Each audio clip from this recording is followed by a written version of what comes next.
कल्पना कीजिए बर्फीली सफेद चादर से ढकी एक वीरान जमीन जहां सूरज की रोशनी भी ठंड से कांपती है। ये अंटार्कटिका का सबसे गहरा कोना है जहां इंसान के कदम मुश्किल से ही पड़े। लेकिन आज यहाँ कुछ ऐसा खोजा गया है जो इतिहास की किताबों में कहीं दर्ज नहीं, कुछ ऐसा जो हजारों सालों से इस बर्फ में दफन था। वैज्ञानिकों की एक टीम एक गहरी बर्फीली गुफा के अंदर खुदाई कर रही थी और तभी उन्हें दिखा कुछ अजीब, कुछ रहस्यमयी। बर्फ के भीतर कैद एक आकृति, कोई जानवर नहीं बल्कि इंसान। लेकिन कैसे? कोई हजारों साल पहले का इंसान इस हाल में अब तक जिंदा कैसे दिख सकता है? ये सिर्फ एक खोज नहीं थी, ये विज्ञान और इंसानियत के बीच एक खतरनाक खेल की शुरुआत थी। क्या ये इंसान फिर से जागेगा? अगर जागा तो क्या वह हमें समझ पाएगा, या फिर क्या विज्ञान ने एक चमत्कार किया है या एक भयावह गलती? आज हम एक ऐसे रहस्य को खोलने जा रहे हैं जो आपको चौंका देगा, डरा देगा और सोचने पर मजबूर कर देगा। यह कहानी है एक ऐसे इंसान की जो हजारों साल सोया रहा और जब जागा तो दुनिया बदल चुकी थी। अंटार्कटिका में कुछ मजदूर एक बर्फीली गुफा के अंदर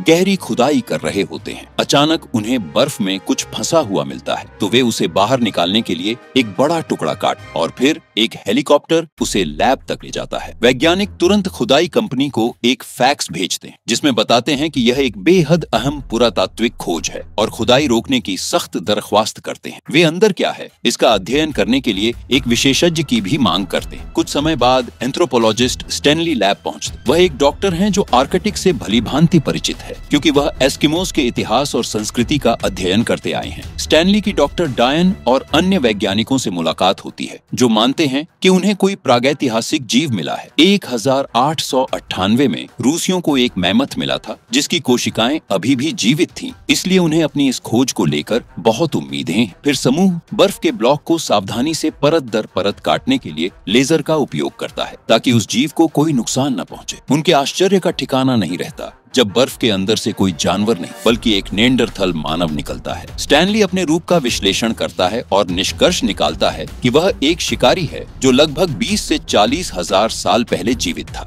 वह उसे और करीब से देखना चाहता है, लेकिन डायन समझाती है कि उनका मकसद इस गुफा मानव के टुकड़े करके दुनिया के सर्वश्रेष्ठ शोध केंद्रों में भेजना है। इसके बाद वैज्ञानिक गुफा मानव को पिघलाते हैं, उसके कपड़े और औजार उतारते हैं और ऊतक के नमूने लेना शुरू करते हैं। वे उसे बाईपास देते हैं और इलेक्ट्रोड की मदद से उसके दिमाग की निगरानी करते हैं। टेस्ट से पता चलता है कि निएंडरथाल की कोशिकाएं और अंग बिल्कुल सही स्थिति में हैं और डायन यह सिद्धांत देती है कि प्राचीन मनुष्यों के पास क्रायोप्रोटेक्टेंट्स थे, जो विशेष कोशिकाएं हैं जो क्रिस्टलीकरण को रोकती हैं। जब टेस्ट जारी रहते हैं तो वैज्ञानिक अचानक निएंडरथाल से आती हुई हल्की मस्तिष्क गतिविधि को देखकर हैरान रह जाते। वे उस आदमी को पुनर्जीवित करने का फैसला करते हैं, इसलिए वे उसे इंट्यूबेट करते हैं और डिफिब्रिलेटर से झटके देते जब तक कि उन्हें एक मजबूत दिल की धड़कन महसूस नहीं होती। जैसे ही गुफा मानव स्थिर हो जाता है वे उसकी नली हटा देते हैं और निएंडरथल जागने लगता है। वह अपनी स्थिति, आवाजों और मास्क पहने चेहरों को देखकर बहुत कंफ्यूज हो जाता है और तुरंत घबराकर पैनिकिंग करने लगता है। स्टैनली अपना मास्क हटाता है और जैसे ही गुफा मानव को एक इंसान का चेहरा दिखता है वह शांत हो जाता है, जिससे बाकी लोग उसे एक इंजेक्शन से फिर से सोने पर मजबूर कर पाते हैं। इसके बाद समूह गुफा मानव के भविष्य पर चर्चा करता है और पहले ही नोबेल पुरस्कार की उम्मीदें पाले हुए होते। आर्कटिक टीम एक क्रायो प्रोटेक्टेंट विकसित करने की कोशिश कर रही है ताकि वे कैंसर मरीजों को फ्रीज कर सके और जब मानवता इसके लिए इलाज ढूंढे तो उन्हें फिर से जिंदा कर सके। लेकिन अब जब उनके पास निएंडरथल है तो उन्हें लगता है कि वे इंसानों को अमर बनाने के लिए उन्हें फ्रीज करने का तरीका ढूंढ सकते हैं। स्टैनली को यह आइडिया पसंद नहीं आता और वह कहता है कि इंसान को हमेशा के लिए जीने का हक नहीं है और दुनिया पहले ही अति जनसंख्या से जूझ रही है। लेकिन उसकी बातों को नजरअंदाज कर दिया जाता है और वैज्ञानिकों का मानना है कि फिलहाल मीडिया को इस बारे में न बताया जाए क्योंकि वे नहीं चाहते कि निएंडरथल को एक सेलिब्रिटी बना दिया जाए। फिर स्टैनली कहता है कि पहले इस गुफानुमा इंसान को उसके प्राकृतिक माहौल में अध्ययन किया जाना चाहिए, इससे हमें प्राचीन समय के बारे में ज्यादा जानकारी मिलेगी। बहुत मनाने के बाद वह टीम को मनाने में सफल हो जाता है और उसे 2 हफ्ते का समय मिलता है ताकि वह अपना रिसर्च कर सके। जल्दी ही एक खास विबेरियम जैविक प्रयोगशाला तैयार कर दी जाती है और उसमें निएंडरथल को रखा जाता है। है। जब वह उठता है तो उसे चारों ओर का माहौल फेमिलियर लगता है और वह अपनी पुरानी आदतें दोहराने लगता है। वह अपनी प्यास बुझाने के लिए जामुन का रस पीता है और एक पक्षी को उसके घोंसले से अंडे चुराने के लिए भगा देता है। शाम को वह पत्थरों की मदद से आग जलाता है और अपना खाना पकाता है। सुबह होते ही वह झरने के नीचे अपना शरीर धोता है, फिर खुद से बनाई गई भाले के साथ शिकार पर निकलता है। वह कुछ आवाजें करता है जो जंगली स्वर का ध्यान खींच लेती हैं और स्वर उसे हमला करने के लिए दौड़ पड़ता है, लेकिन आखिरी सेकंड में वह उसे चकमा देकर बच जाता है और स्वर पत्थरों के बीच फंस जाता है, जिससे वह उसे मार डालता है। बाद में जब वह मछली पकड़ने जाता है तो गलती से उसे एक नली मिल जाता है और वह उसका सिरा तोड़ देता है। अचंभित होकर उस धातु को देखता है। बहुत देर तक सूंघने और चाटने के बाद वह नली का पीछा करने लगता है। उसे जमीन से बाहर खींचते हुए एक धातु के दरवाजे तक पहुंचता है। वह उसे झकझोरता है जब तक वह खोल नहीं जाता और तभी वैज्ञानिक दौड़ते हुए दूसरे दरवाजे को बंद करने की कोशिश करते हैं ताकि वह अंदर न आ सके। लैब के जीव चीखने लगते हैं जबकि वैज्ञानिक उसे डराने के लिए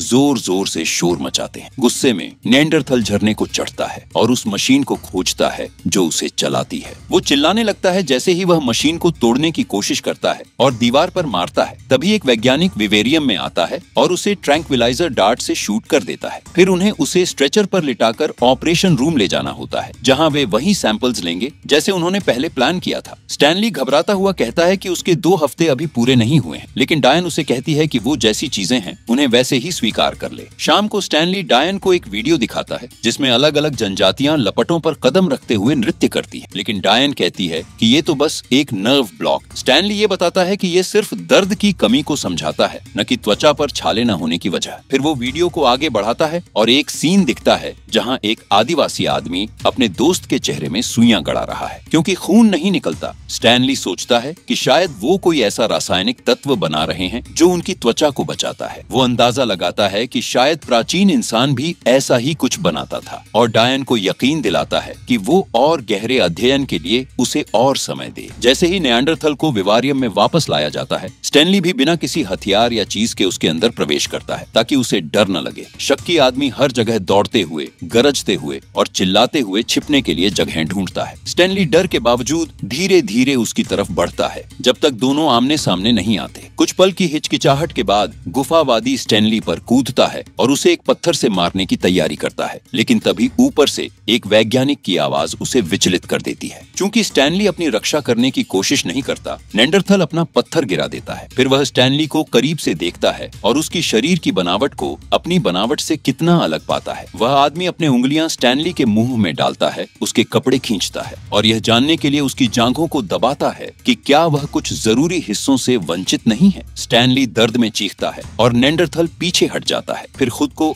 आरू के नाम से परिचित कराता है, जिसे स्टैनली चार्ली में बदल देता है। इसके बदले स्टैनली उसे अपना नाम बोलना सिखाता है और चार्ली को हंसी भी आती है। स्टैनली उसके सीने पर लगे दाग देखता है और उनसे पूछता है। चार्ली उन्हें बी ताहा कहता है और ऊपर की तरफ इशारा करता है। दागों का आकार और इशारा देखकर स्टैनली को लगता है कि इसका मतलब पक्षी हो सकता है। चार्ली स्टैनली का क्रॉस नेकलेस चुरा लेता है और उसे काटकर कुछ शब्द दोहराता है और हाथों से इशारे करता है, लेकिन स्टैनली समझ नहीं पाता कि वो क्या कहना चाह रहा है। अगले दिन भाषाविद मेबल आती है और स्टैनली उसे अपने और गुफा मानव के बीच की बातचीत का रिकॉर्ड दिखाता है, लेकिन उसे पूरी तरह से समझने के लिए और ज्यादा जानकारी चाहिए। फिर स्टैनली चार्ली के साथ समय बिताना शुरू करता है और उसकी भाषा के कई शब्द सीखता है, जैसे पत्थर, मेंढक और हड्डी। चार्ली उसे अपना खाना भी देता है। बदले में स्टैनली उसे अंग्रेजी के आसान शब्द सिखाता है। मेबल सब कुछ कैमरों के जरिए देख रही होती है और चार्ली के विशाल शब्द भंडार को देखकर बहुत प्रभावित होती है। एक रात जब वे आग के पास बैठते हैं, स्टैनली एक गाना गाने लगता है। चार्ली को यह पसंद आता है और वह उसे गाते रहने के लिए उत्साहित करता है। अपने खाने के हड्डियों से खेलते हुए चार्ली खुशी खुशी गाने के लिए कुछ आवाजें करता है। कुछ समय बाद वैज्ञानिक चार्ली को फिर से सोने के लिए भेज देते हैं ताकि वे और नमूने ले सके और एक नया प्रयोग शुरू कर सके।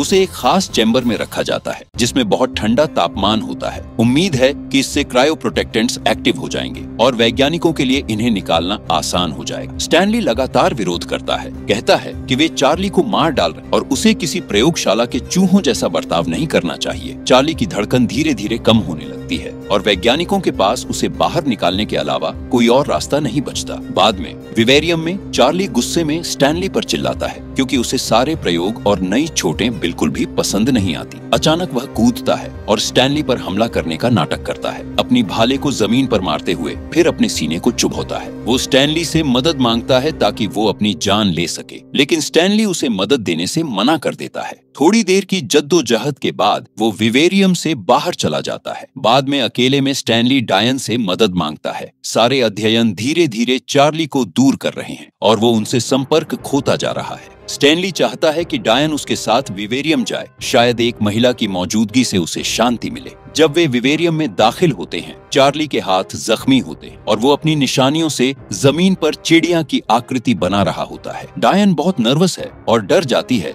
जब चार्ली तुरंत उसके पास आता है, एक बेहतर नजदीक से देख थोड़ी सी सूंघाई करने के बाद वह डायन को अपना खाना देता है और वह इसे खा लेती है ताकि उसे बुरा न लगे। हालांकि वह कीड़ों से बना होता है। फिर चार्ली बार बार उसे छूने लगता है, पहले तो दोस्ताना अंदाज में, लेकिन फिर वह उसके प्राइवेट हिस्से को देखने की कोशिश करता है। स्टैनली तुरंत उसे रोकता है और दोनों मर्द आपस में चिल्लाने लगते हैं। तब स्टैनली को चार्ली को दूर भगाने के लिए मेरा शब्द का इस्तेमाल करना पड़ता है, जिससे चार्ली पीछे हट जाता है। फिर चार्ली अपनी गुफा से कुछ चीजें लाकर उन्हें डायन के बदले में देने की कोशिश करता है, तो स्टैनली को उसे मना करना पड़ता है। डायन को देखकर चार्ली उदास हो जाता है और वही शब्द बार बार दोहराता है। जब माबेल इसे समझने की कोशिश करती है तो उसे लगता है कि चार्ली का महिला शब्द मिल गया है, लेकिन कुछ ऐसा है जिसे वह पूरी तरह से नहीं समझ पाता। स्टैनली और डायन चार्ली से इन शब्दों का मतलब समझाने के लिए कहते हैं और चार्ली जमीन पर कुछ चित्र बनाता है, जिससे पता चलता है कि उसके पास कभी एक पत्नी और बच्चे थे। वो दौड़ते हुए उन शब्दों को दोहराने लगता है और डायन को समझ में आता है कि वो अपने परिवार के बारे में पूछ रहा है। तभी अचानक एक हेलीकॉप्टर फैसिलिटी के ऊपर आ जाता है। चूंकि छत कांच की बनी है, चार्ली उसे देखता है और घबराकर चिल्लाने लगता है। वो चट्टानों पर चढ़ने लगता है और बीता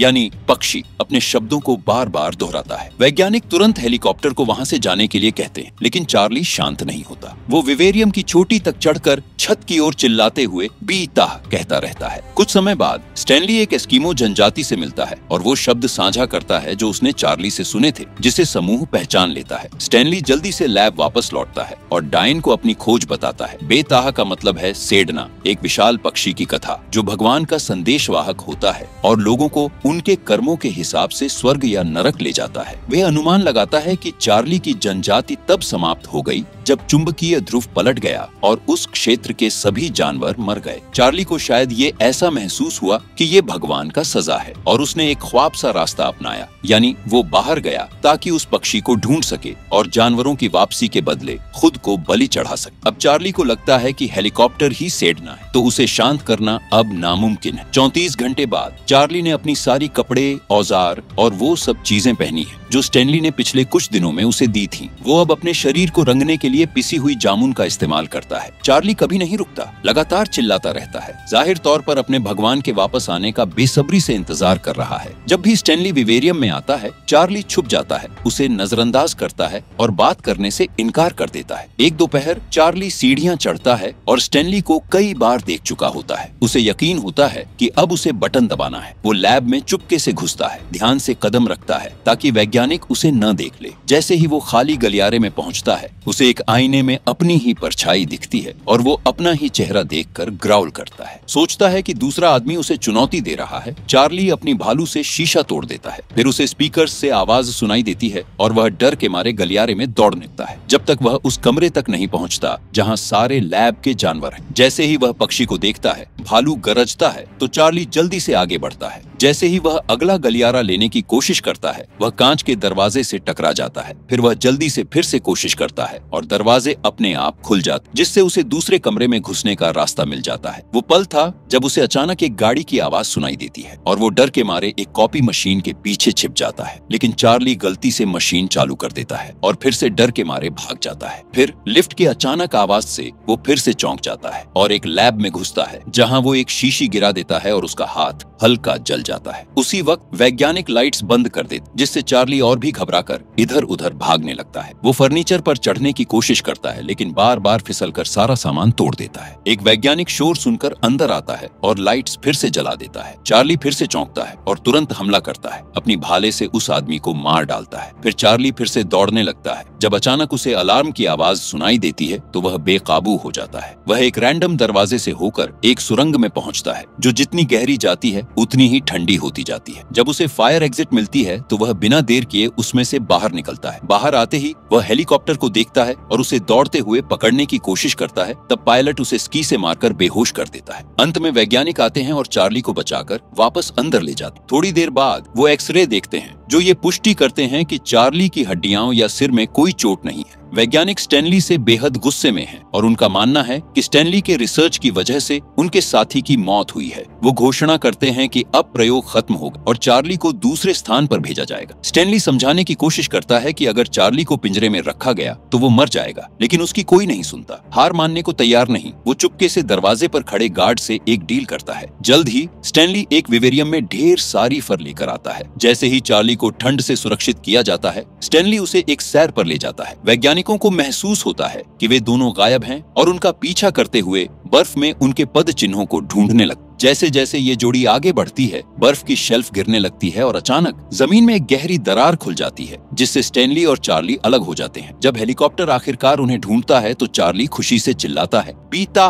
और फिर कूद पड़ता है। वो चॉपर के स्की पर पकड़ बनाए रखता है और उड़ान के दौरान खुशी खुशी गाता है। एक पायलट उसे पकड़ने की कोशिश करता है तो चार्ली स्की छोड़ देता है और गिरते हुए कुछ मील तक उड़ता है, एक अच्छे मूड में रहते हुए, जब तक कि वो अपनी मौत से नहीं मिलता।